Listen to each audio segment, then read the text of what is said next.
السلام علیکم ورحمۃ اللہ وبرکاتہ۔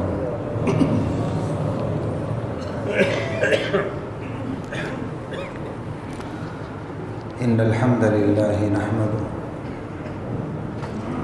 ونستعینہ ونستغفرہ ونؤمن به ونتوکل علیہ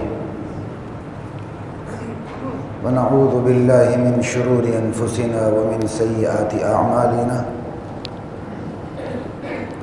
من يهده الله فلا مضل له ومن يضلله فلا هادي له ونشهد أن لا إله إلا الله وحده لا شريك له ونشهد أن محمدا عبده ورسوله أما بعد فأعوذ بالله من الشيطان الرجيم بسم الله الرحمن الرحيم یا ایہا الذین آمنوا کتب علیکم الصیام کما کتب علی الذین من قبلکم لعلکم تتقون۔ حضرات محترم، اللہ کا لاکھ لاکھ شکر ہے، اس اللہ پاک نے مجھے اور آپ کو ماہ رمضان کی مبارک سعادت نصیب فرمائی۔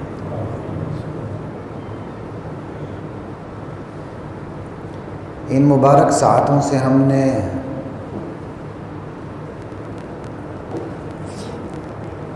کتنا فائدہ اٹھانے کی کوشش کی وہ ہمیں پتہ ہے، یا ہم سے بڑھ کر اللہ کو پتہ ہے۔ اللہ کی ذات ہماری مزدوری کو اپنی بارگاہ میں قبول و منظور فرمائے اور اللہ اس کا بہترین بدلہ اپنے خزانوں سے عطا فرمائے۔ اللہ کے خزانے میں کوئی کمی نہیں، اللہ کی رحمت اللہ کے غضب پر حاوی ہے۔ ہماری کوئی حیثیت نہیں، ہمارے اعمال کی کوئی حیثیت نہیں۔ اللہ ہمارے رمضان کے روزوں کو، ہمارے راتوں کے قیام کو، ہمارے اعتکاف کو، ہماری عبادات کو اپنی رضا کی خاطر اللہ قبول و منظور فرمائے۔ رمضان کا مقصد حضرات محترم تقویٰ ہے، اللہ کا شکر ہے، اللہ کی بڑائی کا اعلان ہے اور اللہ کا قرب ہے۔ ان تمام باتوں پہ میں رمضان مبارک میں بات کر چکا ہوں۔ میرے سمیت ہر شخص کو یہ دیکھنے کی اب ضرورت ہے کہ جو رمضان کا مقصد تھا وہ حاصل کتنا ہو۔ رمضان کا مقصد تو تقویٰ ہے، تشکر ہے، شکر ہے، تکبیر ہے، اللہ کی بڑائی کا اعلان ہے۔ یہ تکبیر صرف یوم تکبیر کے لیے تو نہیں ہے نا، اور اللہ کا قرب ہے، اللہ کی قربت چاہنا ہے۔ میرے سمیت ہر شخص جو اسے فائدہ دے اس کی قربت میں رہنا چاہتا ہے۔ اللہ سے بڑھ کر خالق محسن کون ہے بندے کا؟ اللہ تو ہے ہی خالق، اللہ ہے ہی، اللہ کے سوا محسن کون ہے؟ تو ہم نے اس کا قرب کتنا حاصل کرنے کی کوشش کی، کتنا حاصل ہے، اور اس وقت ہماری کیفیات کیا ہے؟ سورہ بقرہ کی ابتدائی آیات پر تو پھر کبھی بات ہوگی، اللہ نے چاہا، لیکن سورہ بقرہ کی ابتدائی آیات میں تقوی والوں کی صفات بیان کی گئی ہیں کہ تقوی والے ہوتے کون ہیں۔ تو اس کی روشنی میں دیکھ لیں کہ ہمارے پاس تقوی کتنا آ چکا ہے رمضان میں۔ ہر شخص میرے سمیت اپنی پیمائش کر سکتا ہے، اپنا احتساب کر سکتا ہے۔ ہم وقت اپنے آپ کو خود اپنی ذات کے احتساب کی زد میں رکھیں۔ وَلْتَنْظُرْ نَفْسٌ مَا قَدَّمَتْ لِغَدٍ، انشاءاللہ ترقی ہوتی چلی جائے گی۔ اللہ فرماتے ہیں ہدی للمتقین، جو لوگ اللہ سے ڈرتے ہیں، یہ کتاب قرآن انہی کے لیے ہدایت بنتی ہے۔ یہ کتاب تقوی والے ہیں کون؟ یہی تقوی رمضان کا مقصود تھا کہ تقوی والے ہیں کون؟ الذین یؤمنون بالغیب، جن کا ایمان ہی غیب پہ ہوتا ہے۔ اس میں نبی بھی شامل ہے، اس میں امتی بھی شامل ہے، اس میں پیر فقیر درویش سارے شامل ہیں۔ وہ مومن ہی نہیں ہے جس کا ایمان غیب پہ نہ ہو۔ اللہ کہتے ہیں متقین ہوتے کون ہے؟ کہ الذین یؤمنون بالغیب، جن کا غیب پہ ایمان ہوتا ہے. ہاں غیب کے درجات ہر ایک کے لیے مختلف ہیں.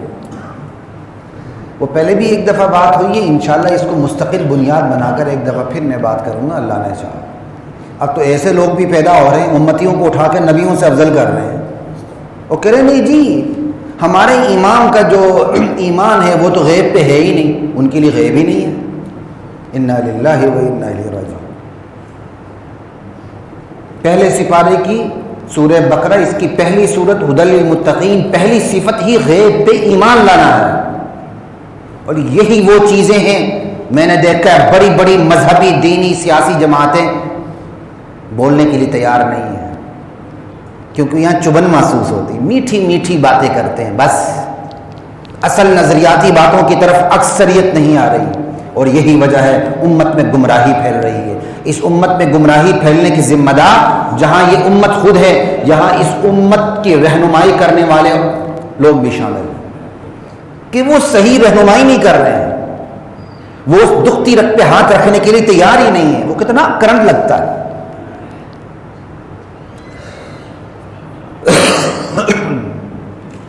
لا الہ الا اللہ.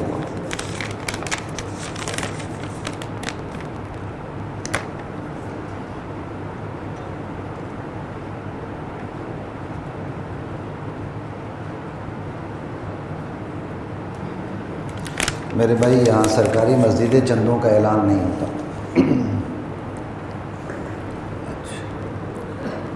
آواز نہیں آ رہی؟ اوپر کر لیں یار، پھر وہ بددعائیں نکلتی میری جیب سے، میرے منہ سے، جس نے یہ مائک چوری کیا. کیوں میرے بددعائیں نکلواتا؟ دیکھیں پھر میں اس کو ادھر لگا دیتا ہوں اور کیا. ہاں ٹھیک ہے، کوئی اگر ایشو ہے تو بتا دے، پھر میں یہاں لگا دیتا ہوں. لیکن پھر یہ لٹک کے نیچے آ جاتا ہے، یہ بوجھ سہار نہیں سکتا. تو آپ چیک کر لیں بہرحال، کیونکہ پھر یہ عوام تو نہیں نا، باہر لوگوں نے ہزاروں نے سننا ہوتا. جو ساتھی اندر حال بھر چکا ہے اندر آنے کی زحمت نہ کریں، کوشش کریں باہر رہا کریں. آپ بھی خود گناہ میں مبتلا ہوتے ہیں اور دوسروں کو بھی مبتلا کرتے ہیں. لا الہ الا اللہ. ہدی للمتقین الذین یؤمنون بالغیب. غیب پہ ایمان لانا، یہ تو اہل تقوی کی پہلی صفت ہے. اس میں نبی بھی شامل ہے، امتی بھی شامل ہے. وَيُقِيمُونَ الصَّلَاةَ. تقوی والے نماز قائم کرتے ہیں.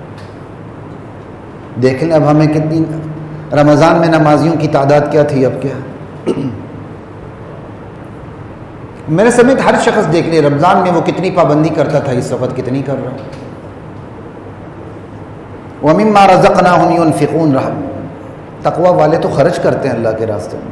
ہمارے جیب سے 2 آنے نہیں نکلتی. خسروں کو ویل دینے کے لیے جیب کھل جاتی ہے، اللہ کے گھر کو آباد رکھنے کے لیے 2 آنے نہیں نکلتی. 10 روپے غلطی سے نکلتے ہیں تو سارا احسان مسجد کے اوپر ڈالتے ہیں. جائزہ نہیں ہر شخص. وَالَّذِينَ يُؤْمِنُونَ بِمَا أُنزِلَ إِلَيْكَ وَمَا أُنزِلَ مِن قَبْلِكَ. اہل ایمان جو وحی میرے نبی آپ پہ نازل ہوئی اور آپ سے جو پہلے نازل ہوئی اس پہ ایمان رکھتے. آپ کے بعد وحی نے آنا نہیں ہے. جو آپ کے بعد وحی کا قائل ہے وہ کافر ہے. بھلے جس پر وحی آتی ہے اس کو نبی کا نام نہ دے، بھلے جس پر وہ یہ قائل ہے کہ ہمارے آخری نبی کے بعد بھی کوئی ہمارا ایسا بندہ ہے جس پر وحی آتی ہے، اور اس کو وہ نبی نہ کہے، ہمیں دھوکہ دینے کے لیے کوئی اور نام دے، لیکن وہ یہ عقیدہ رکھے کہ نبی کی طرح اس پر بھی وحی نازل ہوتی، وہ کافر ہے. ختم نبوت نام اسی کا ہے کہ وحی کا چیپٹر کلوز ہو چکا ہے. ختم نبوت نام اس کا ہے کہ وحی کا دروازہ بند ہو چکا ہے. اب اوپر سے وحی نہیں آئے گی. اب مسائل وحی کی روشنی میں حل ہوں گے. جو براہ راست وحی کی روشنی میں براہ راست ٹیکسٹ نہیں ہے یا ٹیکسٹ عام لوگوں کو سمجھ میں نہیں آتا، وہاں اجتہاد ہے، اور اجتہاد مجتہدین کرتے ہیں، پارلیمنٹ نہیں کرتی. اجتہاد مجتہد کرتا ہے. والذین یؤمنون بما انزل الیک وما انزل من قبلک وبالآخرۃ هم یوقنون. تقوی والے آخرت پہ ایمان رکھتے ہیں. آخرت کیا ہے؟ جواب دہی کا احساس. میں نے ہر عمل کا جواب دینا. میرے ہر عمل کو کل میرے سامنے کر دیا جائے گا. بس یہ ہے تقوی کی پیمائش. میرے سمیت ہر شخص دیکھ لے رمضان کے بعد، رمضان کا مقصود تقوی تھا، اور تقوی جس کے اندر تقوی ہو اس کے اندر یہ صفات ہوتی ہیں. بس ہر شخص یہ جا کر فٹا لگائے، پیمائش لگائے کہ اس کے اندر کتنا تقوی ہے. اور یہی لوگ اولئک علی ھدی من ربہم واولئک هم المفلحون، یہی لوگ کامیاب ہیں، یہی لوگ ہدایت کی سواری پہ سوار ہیں. لا الہ الا اللہ.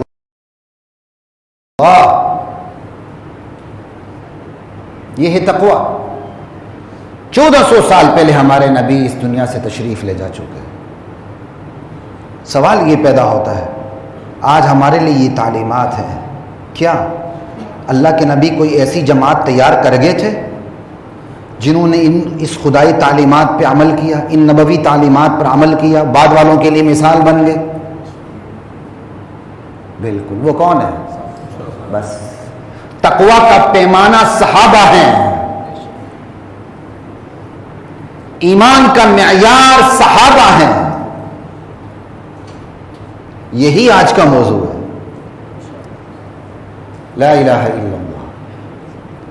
تو رمضان کے حوالے سے اتنی بات حضرات محترم یاد رکھیں، رمضان میں جو چھوٹا موٹا نور مجھے اور آپ کو حاصل ہوا ہے نا، اس کو ضائع نہ ہونے دیں. ہر شخص چاہتا ہے کہ اس کی کیپٹل اماؤنٹ ضائع نہ ہو. یار یہ کنڈی لگا دیں، کوئی دروازہ بند ہی کر دیں، آپ کی بہت مہربانی.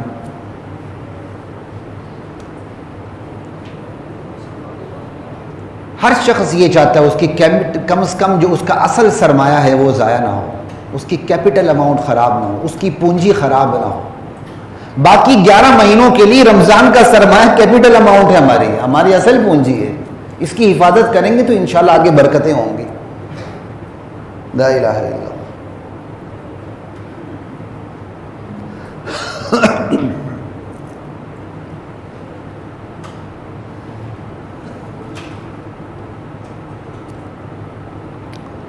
اور نبی کریم صلی اللہ علیہ وسلم کا مبارک ارشاد بھی ہے، احب الاعمال الی اللہ ادومها. اللہ کو سب سے اچھے اعمال وہ لگتے ہیں جن کے اندر دوام ہوتا ہے، جو مسلسل کیے جاتے ہیں.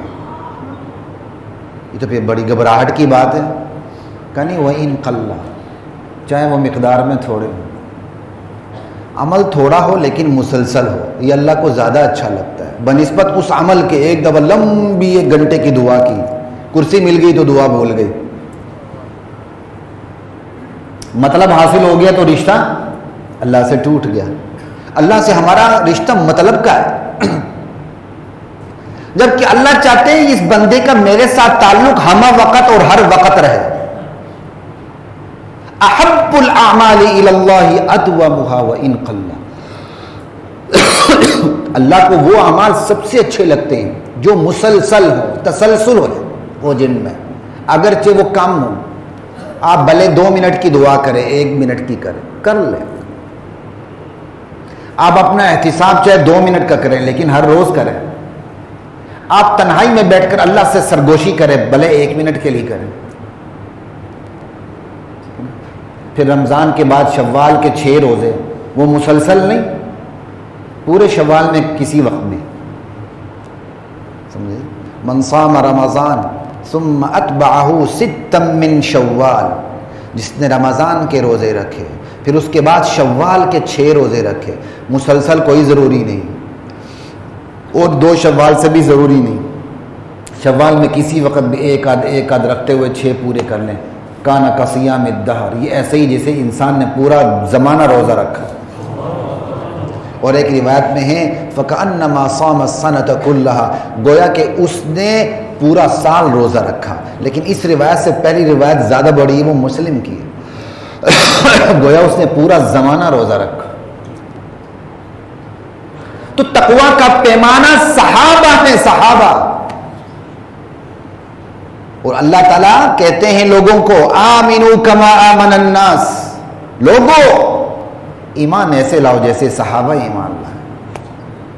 اللہ صحابہ کے ایمان کو بڑے فخر کے ساتھ معیار بنا کے پیش کرتے ہیں میرے نبی کے صحابہ جس طرح ایمان لائے اسی طرح اللہ. اور یہ بھی یاد رکھیں صحابی کا لفظ ایک ٹرمینالوجی ہے، ایک اصطلاح ہے. جیسے حواری کا لفظ عیسیٰ علیہ السلام کے صحابیوں کے لیے اصطلاح ہے. صحابہ ہوتا ہے جو آپ کے ساتھ رہتا، صاحب سے جو آپ کی صحبت میں رہتے ہیں. تو اگر اس کو عام ہی کر دو تو پھر آپ میرے صحابی ہوئے، میں آپ کا صحابی ہوا. یہ تو اس کی لٹرل میننگ ہے. لیکن اب اس کو اگر ٹیکنیکل ڈیفائن کریں گے تو صحابہ صرف انہی کو کہا جائے گا جب وہ حالت ایمان میں انہوں نے اللہ کے رسول کی زیارت کی ہو، ملاقات کی ہو، چاہے آنکھوں سے چاہے دل کی آنکھوں سے. ایک تو نابینا بھی تو ہوتا ہے نا. حالت ایمان بے نبی علیہ السلام سے ملاقات کی ہو اور حالت ایمان میں اس شخص کی وفات ہوئی ہو، وہ صحابی ہے. اور آج کل یہ ایک اور فتنہ چل پڑا ہے. بندہ اپنی کسی بزرگ شخصیت کے بارے میں کہتا ہے وہ جی اپنے صحابی کے ساتھ جا رہے تھے. لعنت تمہارے اس جملے کے اوپر، تمہیں شرم آنی چاہیے. تو ہمارے نبی کی ختم نبوت پر ان الفاظ کے ساتھ حملہ آور ہے. کہتے جی وہ اپنے صحابی کے ساتھ جا رہے تھے. ایک امتی کے بارے میں کہا جا رہا ہے وہ اپنے صحابی کے ساتھ جا رہے تھے. صحابی یہ ایک اصطلاح ہے، ایک ٹیکنیکل ٹرم ہے. اس کو نبی کے لیے، نبی کے صحابہ کے لیے استعمال ہوتا ہے کہ نبی اپنے صحابی کے ساتھ جائے. کبھی یہ نہیں کہا گیا کہ ابو بکر اپنے صحابی عمر کے ساتھ جا رہے تھے، عمر اپنے صحابی عثمان کے ساتھ جا رہے تھے، عثمان اپنے صحابی علی کے ساتھ جا رہے تھے. کبھی ایسا نہیں کہا گیا. یہ نبی کے لیے استعمال ہوتا ہے. نبی اپنے صحابی کے ہمراہ تھے. ان چیزوں کو خیال کیا کریں. میرے اور آپ کے ایمان پہ براہ راست حملہ ہو رہا ہے، ہمیں اس چیز کا خیال ہی نہیں ہے. اور جو اس فتنے میں مبتلا ہیں ان کو بائی چارگی کے ساتھ سمجھائیں. نہیں سمجھتے ان کو ان کے حال پہ رہنے دیں. لیکن پھر ایسوں کے ساتھ رہن سہن، ملاقات، میل جول گناہ کبیرہ جو ختم نبوت پر حملہ آور ہو. قادیانیوں کو بھی آپ سمجھائیں. اگر کوئی آپ کا رومیٹ ہے، کوئی آپ کا دوست ہے، دوست تو ہونا ہی نہیں چاہیے، کوئی آپ جانتے ہیں قادیانی ہے، مرزائی ہے، اس کو ہمدردی سے اچھا راستہ دکھائیں. دکھا دیا، سمجھ گیا ٹھیک، نہیں سمجھ گیا سائڈ پہ ہو جائیں. پھر اسے احتیاط کریں، پھر اس کی صحبت میں نہ بیٹھیں، پھر اس کے ساتھ کھانا پینا، میل جول، رہن سہن نہ رکھیں، وگرنہ اس کے کفر کا زنگ آپ کے ایمان کو زنگ آلود کر دے گا. تو صحابہ پہ بات ہو رہی تھی. صحابہ معیار حق ہیں، ایمان کا معیار ہیں. فَإِنْ آمَنُوا بِمِثْلِ مَا آمَنْتُمْ بِهِ فَقَدِ اهْتَدَوْا. اگر لوگ میرے نبی کے صحابہ تمہاری طرح ایمان لے آئیں تو کامیاب ہو جائیں گے، ہدایت پا جائیں گے. یہ پہلے سپارے کا آخری رکوع ہے، جا کے پڑھیے. فَإِنْ آمَنُوا بِمِثْلِ مَا آمَنْتُمْ بِهِ.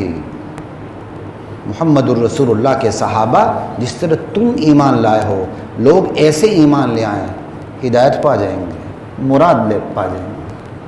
ان کے ایمان کو معیار بنا کے پیش کیا جا رہا ہے. اولئک حزب اللہ، یہ صحابہ اللہ کا گروہ ہے. ان کے لیے سند بھی اوپر سے اتری کیونکہ یہ محمد الرسول اللہ کی صحبت میں بیٹھ کے انہوں نے تعلیم حاصل کی تھی. تو سند بھی کسی عام یونیورسٹی نے نہیں دینی تھی، اللہ نے دینی تھی. کہ رضی اللہ عنہم ورضوا، یہ سند بھی اوپر سے اتری ہے. اور جب بھی کسی صحابی کا نام لیں یہی سند لگائے کریں، بس کسی اور سند کی ضرورت نہیں ہے. ہمارے ساتھ تو ہر قسم کی سند لگتی ہے نا. کوئی حفیظہ اللہ لگاتا ہے، کوئی رحیمہ اللہ لگاتا ہے، جو مدذلہ العالی لگاتا ہے، جو مرضی. صحابہ کے ساتھ ایک ہی سند ہے، رضی اللہ عنہم ورضوا عنہ. باقی ہر قسم کے اچھے الفاظ سے بھی بچیں، کیونکہ یہ آپ جتنا مرضی اچھا لفظ استعمال کریں، اللہ نے جو لفظ استعمال کیا اس کا مقابلہ نہیں ہے. اور یہ ہماری شناخت ہے، اور صحابہ کے بارے میں یہ ہمارا شعار ہے، یہ ہمارا پاس ورڈ ہے. رضی اللہ عنہم ورضوا عنہ، لا الہ الا اللہ. صحابہ اس طرح اسلام پہ فدا تھے، محمد الرسول اللہ کی ذات پہ، جان پہ فدا تھے. دیکھنے والے جو ایمان نہیں رکھتے تھے حسد کے مارے غیظ و غضب کے مارے میں جلتے تھے. یہ قرآن کہتا ہے جلتے تھے. لیغیظ بہم الکفار، یہ قرآن کہتا ہے جلتے تھے. لا الہ الا اللہ. اب سوال یہ پیدا ہوتا ہے یہ ایسے صحابہ، تو ان صحابہ کی سب سے پہلے بے حرمتی کی کس نے؟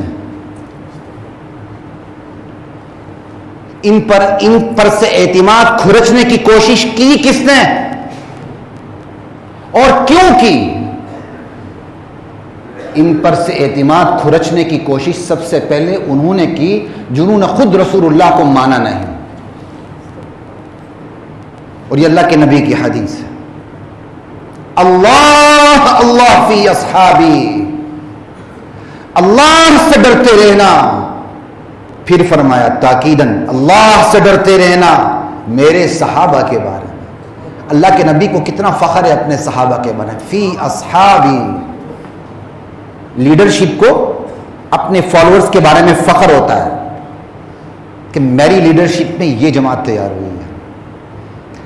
آپ کسی کی لیڈرشپ پر آپ نے اگر حملہ کرنا ہو تو جو اس کی تیار کردہ پود ہے نا اس میں نقص نکالنا شروع کر دیں. خواہ مخواہ کی کمزوریاں نکالنی شروع کر دیں. اور لیڈر تو یہ کہے کہ ایسی جماعت تو کبھی اتری نہیں، 1400 سال کی تاریخ میں نہیں، آدم علیہ السلام سے لے کر قیامت تک ایسی جماعت نہ اترے ہی نہ اترے گی. لیڈر تو یہ کہے، لیکن بعد والے کھرچ کے کمزوریاں نکالنے کی کوشش کریں تو دراصل وہ کس کی کمزوری نکال رہے ہیں؟ لیڈرشپ کی. سمجھ آ رہی بات کی؟ اور یہ اللہ کے نبی یہ بیماری پہلے ہی بیان فرما چکے ہیں. اللہ اللہ فی اصحابی، لوگوں میرے صحابہ کے بارے میں ڈرتے رہنا، لوگوں میرے صحابہ کے بارے میں ڈرتے رہنا. لا تتخذوہم من بعدی غرضا، غرضا میرے بعد انہیں تنقید کا نشانہ مت بنانا. لوگ ترجمہ کرتے ہیں لا تسبوا اصحابی، ایک حدیث ہے مشہور، میرے صحابہ کو گالی نہ دینا. یہ سب گالی کے لیے نہیں آتا بھائی. ایسی بات کرنا جس سے کسی کی کمزوری نکلے وہ سب ہے، وہ تو شتم ہے گالی. لا تسبوا اصحابی، میرے صحابہ کی کمزوری نکالنے کی کوشش کبھی نہ کرنا. اور یہ دور نبوت میں ہوتا تھا، اس لیے اللہ کے نبی نے ایک دفعہ جلال میں آ کے فرمایا لا تتبعوا عورات المسلمین، اے لوگوں جو زبان سے ایمان لاؤ دل میں ایمان نہیں ہے. مسلمانوں کے، میرے فرما برداروں کے، اللہ کے فرما برداروں کی پوشیدہ باتوں کے پیچھے مت پڑو.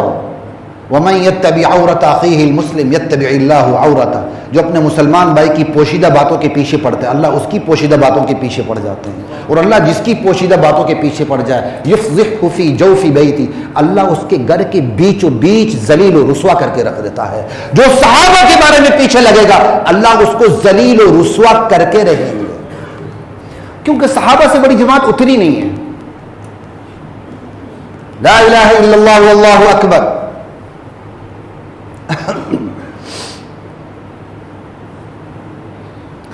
تو صحابہ پر تنقید کس نے کی؟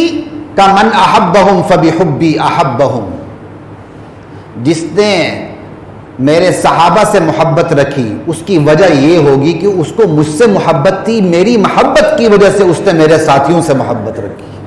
یہ اللہ کے نبی فرما رہے ہیں ومن ابغضہم فببغضی ابغضہم، جس نے میرے صحابہ سے بغض رکھا تو اس کی بنیادی وجہ یہ ہوگی اصل میں در پردہ اس کو بغض مجھ سے ہوگا، نکالے گا میرے صحابہ پہ، میری وجہ سے میرے صحابہ سے بغض رکھے گا. فببغضی ابغضہم. اور صاف فرمایا وخیر القرون قرنی ثم الذین یلونہم ثم الذین یلونہم وفی روایت ثم الذین یلونہم، بہترین زمانہ میرا زمانہ، میرے بعد والوں کا زمانہ، اس کے بعد والوں کا زمانہ. نبوت کا، صحابہ کا، تابعین کا، تبع تابعین کا بہترین زمانہ، اسلام کا بہترین ادوار یہ ہیں. ہمیں غلط فہمی میں ڈالا گیا 30 سال بس، اس کے بعد ختم۔ اگر نبی کی جماعت صرف 30 سال تک کام کرے، اس کے بعد فنش ہو جائے، چیپٹر کلوز ہو جائے، میں اور آپ کھڑے ہو سکتے ہیں؟ خواہ مخواہ کے کیا کہتے ہیں نان پکوڑے بیچنے والے بھی ایسی باتیں نہ کرے جو جاہل ہوتا ہے، انگوٹھا چھاپ ہوتا ہے، اور جو ہم باتیں کر رہے ہیں۔ اللہ کے نبی فرماتے ہیں خیر القرون، سب سے بہترین زمانہ میرا، پھر میرے صحابہ کا، تابعین کا، تبع تابعین کا۔ ہم 30 سال میں بند کر کے چیپٹر کلوز کر کے سائڈ پہ کر دیتے ہیں۔ تو اس کا مطلب ہم حملہ کس پر کر رہے ہیں؟ لیڈرشپ پہ۔ لا الہ الا اللہ۔ تو صحابہ کے گستاخ دراصل وہ تھے جو دراصل نبی کے گستاخ تھے۔ بھائی منافقین بھی تو تھے نا، مدینے میں آ کے منافقین بھی ہوئے، بعض تو یہاں تک کہتے ہیں مکے میں بھی کچھ منافق تھے، لیکن جو جمہور جس طرف گئے کہ منافقین مدینے کی پیداوار ہے، مدینے میں آ گئے۔ لا الہ الا اللہ۔ لیکن منافقین اور صحابہ الگ الگ تھے۔ اور جب اللہ نے کہا نا آمینو کما آمن الناس، ایسے ایمان لاؤ جیسے صحابہ لاتے ہیں، اس کا مطلب صحابہ الگ تھلگ جداگانہ تشخص کے حامل تھے تو کہا گیا نا ان کی طرح ایمان لاؤ۔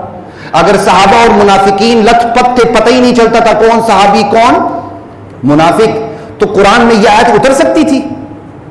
اس کا مطلب صحابہ جداگانہ تشخص کے حامل تھے، الگ تھلگ اس طرح نظر آتے تھے جیسے چودھویں کا چاند نظر آتا ہے، کہا یوں ایمان لاؤ۔ بات سمجھ آ رہی میری؟ آمینو کما آمن الناس۔ لیکن جو اللہ کے نبی سے دل میں بغض رکھتے تھے اور اللہ کے نبی کی وجہ سے صحابہ سے بغض رکھتے تھے کہ یہ دیکھو یہ تو دل و جان فدا کر بیٹھے ہیں، بیوقوف لوگ ہیں، تو وہ آپ جواب میں کیا کہتے تھے؟ اچھا انؤمن کما آمن السفہاء، ہم ایسے ایمان لائیں جیسے یہ بیوقوف ایمان لائیں۔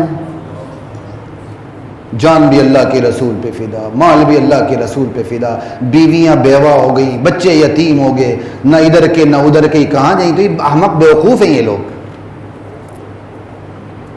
صحابہ پر کے ناموس پر حملہ منافقین نے کیا، یہودیوں نے کیا۔ یہودی آ کے اللہ کے نبی کی محفل میں کہتے تھے رائنا، رائنا کا مطلب ہے ہماری رعایت کیجیے، وہ ذرا کھینچ کے کہتے تھے رائنا، تو رائنا کا مطلب ہو گیا ہمارے چرواہے۔ قرآن میں منع کر دیا گیا صحابہ کو بھی، اب تم نے بھی رائنا نہیں کہنا، کیوں؟ اس سے غلط فائدہ اٹھا رہے ہیں لوگ۔ لا تقولوا رائنا وقولوا انظرنا، انہیں کہو انظرنا کا لفظ استعمال کرو، رائنا آئندہ نہیں کہنا، حالانکہ رائنا کا مطلب ٹھیک ہے، لیکن اس سے چونکہ لوگ غلط فائدہ اٹھا رہے تھے صحابہ کو روک دیا گیا۔ یہ ہے صحابہ کا ناموس، یہ ہے صحابہ پر یہ ہے نبی کا ناموس، نبی کی حرمت، اور یہ صحابہ پر اعتماد کے صحابہ کو کہا جا رہا ہے۔ لا الہ الا اللہ محمد الرسول اللہ، محمد اللہ کے رسول ہیں۔ والذین معہ، جو آپ کے ساتھ ہیں نا، وہ کون ہے؟ کہ آپس میں لڑتے ہیں؟ ہماری تاریخ تو آپس میں لڑاتی ہے، اس تاریخ کو اٹھا کے گٹر میں ڈال دیں جو صحابہ کو آپس میں لڑاتی ہے۔ تاریخ کے لیے اصول تاریخ ہیں، جو بندہ تاریخ کے اصول کو نظر انداز کر کے تاریخ پڑھتا ہے وہ پٹری سے اتر جاتا ہے۔ تاریخ ہمارا سورس آف نالج برائے اسلام کبھی بھی نہیں رہا۔ تاریخ سے مراد اسلامی تاریخ جو بیان کی جاتی ہے تو ہماری ہے ہی نہیں ہے۔ ہماری تاریخ کے لیے قرآن کافی ہے، اللہ کے نبی کے فرامین کافی ہے۔ نبی کو دیکھنا ہو قرآن سے دیکھو، صحابہ کو دیکھنا ہو قرآن سے دیکھو، نبی کو دیکھنا ہو حدیث سے دیکھو، صحابہ کو دیکھنا ہو تو نبی کی حدیث سے دیکھو، بس یہ ہمارے لیے کافی ہے۔ لیکن جب بھی اصول تاریخ کو نظر انداز کر کے آپ تاریخ پہ جائیں گے، صحابہ کے بارے میں آپ پٹری سے اتر جائیں گے۔ لا الہ، اور تاریخ کو انہی لوگوں نے سب سے پہلے ہاتھ لگایا جو قرآن کو، نبی کی احادیث کو سورس آف نالج مانتے ہی نہیں تھے۔ انہوں نے تاریخ ایجاد کر دی، ہر قسم کی گری پڑی باتیں شامل کر دی اور صحابہ پر تبرہ کرنا شروع کر دیا۔ اور صحابہ کی تعریف قرآن سے سنیں، والذین معہ، محمد اللہ کے رسول ہیں جو آپ کے ساتھ ہیں، محمد کے ساتھ صلی اللہ علیہ وسلم، اشداء علی الکفار، کفار پہ جو حضور کو نہیں مانتے، نبوت کو، اللہ کی توحید کو نہیں مانتے، ان کے مقابلے میں آپس میں مضبوط ہیں۔ رحماء بینہم، باہم نرم دل ہی ان کے مقابلے میں مضبوط ہیں. تراہم رکعا سجدا، ارے تم انہیں دیکھو گے وہ رکوع و سجود میں ہوتے ہیں. یبتغون فضلا من اللہ ورضوانا، ہمارے ہاں تو رکوع سجود بھی کرسی کے لیے ہوتا ہے نا. کہ وہ رکوع سجود کرتے کس کے لیے تھے؟ کہ اللہ کی رضا تلاش کرنے کے لیے. یبتغون فضلا من اللہ ورضوانا سیماہم فی وجوہہم من اثر السجود، سجدوں کے اثر تم ان کے چہروں پر نمایاں دیکھو کہ نور برستا ہے ان کے چہروں سے، ٹپکتا ہے، چھلکتا ہے، جھلکتا ہے. ذالک مثلہم فی التوراۃ، محمد الرسول اللہ کے ان وفادار صحابہ کا نقشہ تورات میں یوں ہی کھینچا گیا ہے. وَمَثَلُهُمْ فِي الْإِنْجِيلِ، انجیل میں بھی محمد الرسول اللہ کے صحابہ کی یہی صفات بیان ہوئی ہیں. اللہ نے اپنے علم کے زور پر تورات و انجیل میں ابو بکر کی، عمر کی، صحابہ کی تعریف کر دی. اب جو مرضی جتنی ان کی غلطیاں نکالنے کی کوشش کرے، وہ آسمان پہ تھوک رہا ہے، وہ چاند پہ تھوک رہا ہے، وہ اپنے ایمان کا بیڑا غرق کر رہا ہے. کزرع اخرج شطأہ، صحابہ کی مثال پروان چڑھتی ہوئی کھیتی کی طرح ہے. اللہ اکبر، پروان چڑھتی ہوئی فصل کی طرح ہے. فصل کیا ہوتی ہے؟ اخرج شطأہ، پہلے اپنی کومپل نکالتی ہے، فآزرا، پھر تنے کو مضبوط کرتی ہے. دیکھو نا، تنا گھرا سا ہوتا ہے، کومپل نکالتی کبھی سی ہوتی ہے، پھر کومپل نکالتی ہے، تنے کو مضبوط کرتی ہے. فاستغلظ، پھر موٹی ہوتی ہے، قوی ہوتی ہے. فاستوى علی سوق، پھر اپنی نال پہ، ڈنڈی پہ کھڑی ہوتی ہے. یعجب الزراع، کسانوں کو بڑی بھلی لگتی ہے یہ کھیتی. تو یہ صحابہ کی کھیتی اللہ کے نبی نے تیار کی ہے، تو اللہ کے نبی اس کے کسان ہیں، ان کو کتنی بھلی لگتی ہے یہ کھیتی. یعجب الزراع کلیغیظ بہم الکفار، البتہ جو کافر ہیں وہ صحابہ کی اس ترقی کو دیکھ کر جلتے مرتے ہیں حسد کے مارے. لا الہ الا اللہ. آج بھی یہی ہے، آج بھی یہی ہے. کسی نہ کسی حوالے سے لٹریچر کے اندر صحابہ پر گن پھینکا جاتا ہے. یہ گن پھینکنا یہودیوں نے شروع کیا، اور یہودیوں کے ہم نواؤں نے شروع کیا. لا الہ الا اللہ. یہ گن ہے، یہی تو ہمارا امتحان ہے کہ ہم نے شہد کی مکھی بن کے شہد پہ بیٹھنا ہے، گن پہ نہیں بیٹھنا. جا کے ہم نے قرآن کو دیکھنا ہے، حدیث کو دیکھنا ہے. لا الہ الا اللہ. مستشرقین جو اورینٹلسٹ ہیں، ان کے کتابوں کے اندر نبی علیہ السلام پہ جسارت ہے، صحابہ پہ جسارت ہے. ان کی بہادری کو لوٹ مار کہا گیا ان کی کتابوں کے اندر. حالانکہ بہادری کہاں تو لوٹ مار کہاں. اب تو زیادہ موقع نہیں بات کرنے کا، 5-10 منٹ آپ سے بات کروں گا، اور کسی پر تنقید مقصود نہیں ہے. چونکہ تھوڑے سا ایشو بنا ہے تو اس ایشو کے بارے میں صحابہ کی ذات کی صفائی بیان کرنا مقصود ہے، بس، اور کچھ بھی نہیں. اور صرف صفائی نہیں، میں کبھی بھی ان حوالات سے ڈیفینسو نہیں رہا. جو صحابہ پر تنقید کرتے ہیں ان کا حکم کیا وہ میں آپ کو بیان کر چکا ہوں. صرف صفائی بیان کرنا یہ تو خواہ مخواہ کی کمزور بات ہے. بھائی جو صحابہ پر ایمان نہیں رکھتا وہ تو جہنم کی طرف جا رہا ہے، وہ اپنے ایمان خراب کر رہا ہے. یہ صحابہ جن کی تعریف اللہ کرتے ہیں. چھوٹے موٹے مارکے ہوتے رہے، لیکن بہت بڑا مارکا، سب سے بڑا مارکا جس کے بعد اسلام کو باقاعدہ غلبہ نصیب ہوا ریاستی سطح پر، وہ بدر کا مارکا. میں تو عمران خان کا شکریہ ادا کرتا ہوں کہ اس نے ایک مجھے موضوع دے دیا ہے کہ جنگی حکمت عملی نبی علیہ السلام کی، جنگی مہمات، جنگی کاروائیاں صحابہ کی اور رسول اللہ کی. انشاءاللہ ہم اس کو کسی وقت سیریز بنا کے چلیں گے. آپ کو پتہ چلے گا نبی علیہ السلام کی جنگی حکمت عملی کہتے کس کو ہیں. یہ ہوائی ناکہ بندی کرنا، یہ بحری ناکہ بندی کرنا، یہ فضائی ناکہ بندی کرنا، یہ زمینی ناکہ بندی کرنا، یہ حکمت عملی یہ کہ لوٹ مار ہے. اللہ کے نبی سے بڑا جرنیل کائنات نے پیدا نہیں کیا. بدر کے موقع پر بھی حضرت ابو سفیان، جو ابھی حضرت ابو سفیان نہیں بنے تھے، بعد میں رضی اللہ عنہ بنے، جب شام جا رہے تھے قافلہ لے کر، وہ بو سنتے ہوئے جا رہے تھے مدینے کے حالات کیا ہے. کیونکہ انہوں نے اپنے حلیفوں کو ملانا تھا، ایک فوج تیار کرنی تھی، فوج کے لیے اسباب مہیا کرنے تھے. یہ 3 ان کے وسائل تھے. پھر ریاست مدینہ کی اینٹ سے اینٹ بجانے کی تیاری کرنی تھی. ریاست مدینہ کی اینٹ سینٹ بجانے کی تیاری یہ 3 چیزیں تھیں. تینوں میں جو ایک اہم ترین تھا کہ فوج کو, جو ان کی فوج ہوگی اس کو کمک کیا مہیا کی جائے, ان کے وسائل کا بندوبست کیا کیا جائے. عورتوں نے زیورات تک بیچ دیے تھے.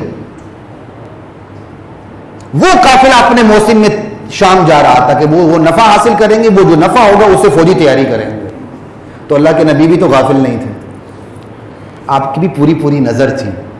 کس سے مختصر یہ کہ بغیر کسی تیاری کے اچانک آپ کو جب پتہ چلا کہ قافلہ ابو سفیان کا قافلہ واپس شام سے آ رہا ہے, تو آپ نے اس پر چڑھائی کرنے کے لیے آپ صحابہ کو لے کے نکلے. چونکہ بغیر تیاری کے نکلے تھے تو بعض صحابہ پیچھے رہ گئے, ان کو پتہ ہی نہیں تھا. لیکن جیسے ہی ایک مقام پہ نکلے پتہ چل گیا کہ حضرت ابو سفیان, جو ابھی حضرت ابو سفیان نہیں بنے تھے, بچا کے نکل گئے. لیکن ان کی اس قافلے کی حفاظت کے لیے ابو جہل پورا لشکر لے کے امڑ آیا. جب اس کو پتہ چلا کہ ہمارا تجارتی قافلہ بچ گیا, وہ پھر بھی پیچھے نہیں ہٹا. کس سے مختصر یہ, پھر مارکا لگا. اس مارکے میں جب ہماری صف بندی ہوئی, ہمارے بچے ایڑیاں کھڑی کر کے کہہ رہے تھے ہم بڑے ہیں, ہمیں بھی شامل کریں. ہم ڈرپوک نہیں تھے. اللہ ذوالجلال کی قسم ایک بھی بزدل نہیں تھا. جو بزدل کہتا ہے وہ اپنے ایمان, تجدید ایمان کرے, وہ دوبارہ کلمہ پڑھے لا الہ الا اللہ. بعض صحابی تو چھپ رہے تھے, کمسن صحابی, کہیں ہمیں نو عمر کہہ کے باہر نہ نکال دیا جائے. لا الہ الا اللہ. وہ بدر جس میں خونی رشتے ایک دوسرے کے آمنے سامنے, اللہ اکبر. وہ بدر جس کو اللہ تعالیٰ نے کہا یوم الفرقان, حق و باطل کے واضح فرق کا دن. وہ بدر جب کافروں کے قیدی بنے, اللہ کے نبی نے کہا قیدیوں سے اچھا سلوک کرنا ہے. تو حضرت مصعب بن عمیر جو صحابی ہیں, بڑے مالدار صحابی تھے, اپنے وقت کے مالدار گھرانے کے فرق تھے, جن کو کفن کا کپڑا بھی شہادت کے بعد نصیب نہیں ہو رہا تھا پورا. ان کے بھائی بھی گرفتار ہو کے آئے تھے. وہ بھائی بعد میں کہتے ہیں مجھے اتنی شرم آ رہی تھی کہ جس انصار کے گھر میں بطور قیدی مجھے رکھا گیا تھا, وہ خود کھجور کھا رہے تھے اور مجھے اچھا کھانا دے رہے تھے. وہ لوٹ مار کریں گے, کم بختوں شرم کرو. وہ لوٹ مار کریں گے جو قیدی کو اچھا کھانا دے کے خود بھوکے رہ رہے ہیں, خود کھجور پہ گزارا کر رہے ہیں. ان کے لیے لوٹ مار کا لفظ لا الہ الا اللہ. یہ بدری ہے جن کو کہا گیا اعملوا ما شئتم قد غفرت لکم, اب تم جو چاہو کر گزرو, اللہ نے تمہیں معاف کر دیا. اللہ تعالیٰ نے ان کو جنت کی بشارت دے دی. یہ بدری ہیں. پھر اس میں کوئی فرق نہیں کیا گیا. کہتے جی بعض ڈر گئے, اور اللہ کے بندو خدا کا خوف کرو. پتہ نہیں کون سی تم نے مستشرق کی کتاب پڑھی یا تمہیں پڑھائی گئی, تمہارے بارے میں کیا سازش ہوئی. بھائی وہ احد تھا جس میں عبداللہ بن ابی اپنے 300 ساتھیوں کو لے کر کم و بیش الگ ہو گیا تھا. وہ منافق تھے, مسلمان ہی نہیں تھے. ان کو صحابہ کے ساتھ ملانے کا مطلب کیا ہے؟ لا الہ الا اللہ. یہ تو میں نے آپ کو صرف تھوڑا سا بدر کا پیش کیا. احد کی طرف ذرا چلتے ہیں, ذرا احد کی طرف چلتے ہیں. احد بدر کا بدلہ لینے کے لیے تھی, یہ آپ کو پتا ہونا چاہیے. اور اتنے 20 غزوات کے اندر چند ایک غزوے وہ ہیں, نبی علیہ السلام تو بنفس نفیس 27 غزوات میں شریک ہوئے ہیں. ایک آدھ غزوہ وہ ہے جو دفاعی تھا, ڈیفینسو, باقی سب افینسو تھے. یہ غزوہ احد بھی ڈیفینسو تھا کیونکہ بدر کا بدلہ لینے کے لیے وہ حملہ آور ہوئے تھے. اس میں بھی 2 صحابی وہ تھے, بہت سے کم سن صحابیوں کو الگ کیا گیا. تم کم عمر ہو تم چلو, تم کم عمر ہو تم چلو, الگ کیا گیا. 2 صحابی تھے, ایک صحابی کی عمر 15 سال تھی, ان کو بھی الگ کیا گیا. 2 صحابیوں کو الگ کیا گیا کم سن کے علاوہ. لیکن ایک کے بارے میں جو رافع بن خدیج ہیں, ان کے بارے میں یہ سفارش کی گئی, یہ تیر انداز بہت اچھے ہیں. حضور نے ان کو رکھ لیا. جب ان کو رکھ لیا تو ان کا دوست سمورہ آگے ہو گیا. ان کی سفارش کی گئی, یا رسول اللہ یہ تیر انداز اچھے ہیں لیکن سمورہ اس کو بچھاڑ دیتا ہے کشتی میں. لیکن نا کوئی پہلوانی میں اچھا ہے, کوئی کس فن میں اچھا ہے, تو سمورہ کو بھی رکھ لیا گیا. یہ حالت تھی کہ آپ ڈرتے, ان کو بھی شامل کیا گیا. پھر بدر میں جو پڑاؤ لگا, آپ نے پہاڑ کی پشت کی جگہ کا انتخاب کیا. پہاڑ کی پشت پہ درہ تھا, اس پہ 50 صحابہ کا دستہ مقرر کیا. میں کیا کہہ رہا ہوں, اچھا نہیں, یہ احد کی بات چل رہی ہے اس وقت کہ بھائی تم نے یہاں سے نہیں ہٹنا. بہرحال جنگ ہوئی, اور جب مسلمان جیت گئے اب انہوں نے سمجھا کہ ہمارا یہاں رہنا ضروری نہیں ہے، وہ فوج سے آ کے مل گیا، پیچھے سے حملہ ہو گیا، حملہ ایسا ہوا کہ نبی علیہ السلام بھی صدمے آ گئے، آپ کا چہرہ مبارک خون آلود ہو گیا، آپ کے دندان مبارک شہید ہو گئے، آپ کا لب مبارک پھٹ گیا. سمجھ آئی بات کی؟ اس پر آپ خون پوچھتے جاتے تھے اور فرماتے جاتے تھے وہ قوم کیسے فلاح پائے گی جو قوم اپنے نبی کو خون آلود کر دے. اللہ کو یہ بات اچھی نہیں لگی، وہی اتار دی، لیس لک من الامر شیء او یتوب علیہ، میرے نبی اس کا آپ کو اختیار نہیں، اللہ کی مرضی ان کو ہدایت دے کے ان کی توبہ قبول کر لے، یا جن کی ہدایت مقدر میں نہیں اللہ ان کو عذاب دے دے. اور بعض وہ لوگ جن پر آپ نے نام لکھ کے بد دعا دی تھی اللہ تعالیٰ نے ان کو ہدایت دے دی. باہر کے وہ شکست بھی نہیں تھی، لوگ کہتے ہیں غزوہ احد میں شکست ہوئی، بھائی شکست کہاں ہوئی؟ شکست تو یہ ہوتا ہے کہ ہمارے قیدی ان کے ہاتھ میں آ جائیں، وہ ہماری زمین پہ قبضہ کر لیں، کچھ کر لیں، کیا ہے؟ ہاں ہماری فتح تھی لیکن وہ پھر ہماری فتح نہیں رہی، وہ واپس ہو گئے. اور اگلے دن نبی علیہ السلام نے 8 میل دور حمراء الاسد تک ان کا پیچھا کیا، پھر واپس ہو گئے. اور یہ جو غنیمت ہے، یہ غنیمت یہ نہیں کہ جو لے گیا اس کی غنیمت ہو گئی، نہ، یہ غنیمت رسول اللہ کے قدموں میں نچھاور کر دی جاتی تھی. قل الانفال للہ والرسول، سورہ انفال کی پہلی آیت ہے، قل الانفال للہ والرسول، یہ مال غنیمت اللہ اور اس کے رسول کا ہے. اللہ اور اس کے رسول پھر تقسیم کرتے تھے، ریاست کا حصہ الگ رکھتے تھے، سپاہیوں کا حصہ الگ رکھتے تھے. اور پھر یہ مال غنیمت وہ کفار کوئی سونے کی پوٹلیاں اور اشرفیاں اور تھیلیاں لے کے نہیں آتے. جب بندہ لڑتا ہے تو کیا لے کر آتا ہے؟ تیر و تفنگ لے کر آتا ہے، تلوار لے کے آتا ہے، ٹینک توپ لے کے آتا ہے. تو اس پہ قبضہ کرنا لوٹ مار ہے، اس پر قبضہ کرنا تو فخر کی نشانی ہے. آپ کا جو سپاہی انڈیا کے ٹینک پر قبضہ کر لے اسپیشل اکیلا، وہ ہیرو بنے گا نہیں بنے گا؟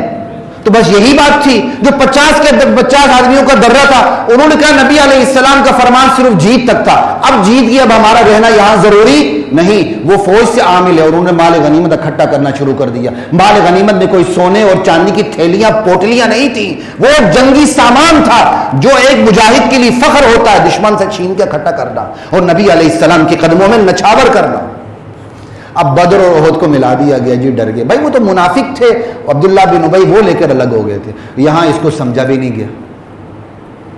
لیکن ساری بات جو میں نے آپ کے سامنے تفصیل بیان کی، یہ اس لیے نہیں کی کہ میں کسی عہدیدار کو یا اپنے قائد کو یا اپنے وزیر اعظم کو میں کافر کہوں، گمراہ کہوں، نہ نہ نہ، یہ مقصد نہیں.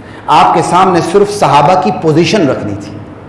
لیکن بات جہاں تک ہے، آخر یہ سلپ کیوں ہوئی زبان؟ وجہ کیا بنی؟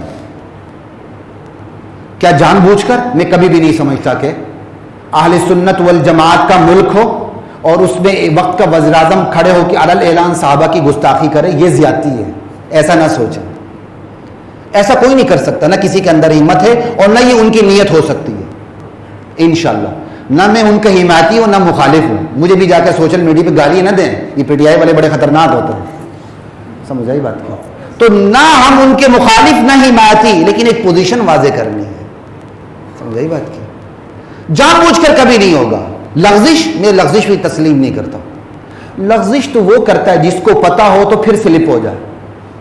جس کو پتا ہو نا اس کو جاہل کہتے ہیں، اسے ناواقف کہتے ہیں، اسے لاپرواہ کہتے ہیں. یہ جہالت ہے، ناواقفیت ہے، لاپرواہی ہے صحابہ کے بارے میں اس طرح کی زبان استعمال کرنا.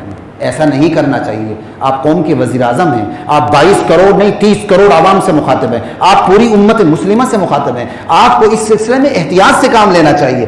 البتہ آپ کو سوچنا چاہیے آپ کے پیچھے آپ کے کندھے کو استعمال کر کے سازش کس نے کی، یہ سوچنے کی ضرورت ہے. کیونکہ یہ بیانیہ ہمارا نہیں ہے، یہ نیریٹو ہمارا نہیں ہے، یہ اسٹیٹمنٹ ہماری نہیں ہے، یہ مستشرقین کی ہے، اورینٹلسٹ کی ہے اور ان کے ہم نواؤں کی ہے. یہ ہمارا لٹریچر نہیں ہے. سمجھائی بات کی؟ ان چیزوں سے اپنے آپ کو بچانے کی کوشش کریں. صحابہ کی قدر جانیں. صحابہ ہمارے لیے ایمان کا معیار ہیں.